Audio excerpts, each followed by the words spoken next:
A suicide bombing at a Shia mosque in Islamabad, Pakistan's capital, has killed 36 people and injured many more. The attack took place at the Khadija Tul Kubra Mosque in the Tarlai Kalan area during Friday prayers when worshippers were gathered both inside and outside the mosque. According to officials, the suicide bomber approached the mosque entrance and was stopped by security guards. When he was unable to get inside, he detonated his explosives at the gate, causing a massive blast that hit worshippers nearby. Emergency teams rushed the injured to hospitals where doctors worked to treat dozens of victims at once.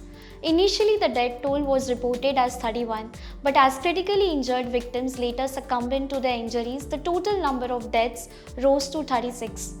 Many more were seriously wounded, highlighting the scale of the tragedy. The Islamic State, through its Amaq news agency, claimed responsibility for the attack. The Islamic State said the bombing was part of a suicide operation targeting the Shia community, which is also a minority community in Pakistan. The group accused the community of supporting foreign militia. This incident is considered the deadliest attack in Islamabad in recent years, and it comes amid ongoing concerns about militant violence in different parts of Pakistan. Authorities responded immediately. Several suspects linked to the bombing were arrested, and security forces are investigating the networks involved.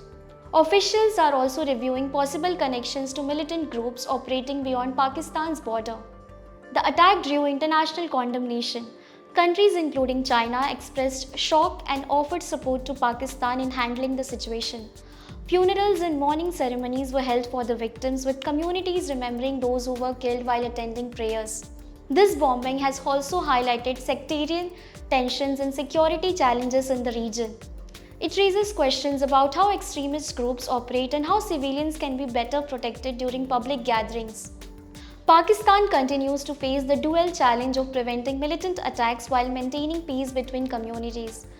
Security forces say they are taking steps to improve protection at religious sites, especially during Friday prayers, to prevent similar incidents in the future.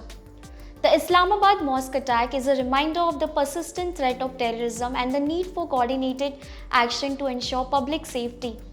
It has left the nation and the international community in shock as investigations continue and the search for those responsible goes on.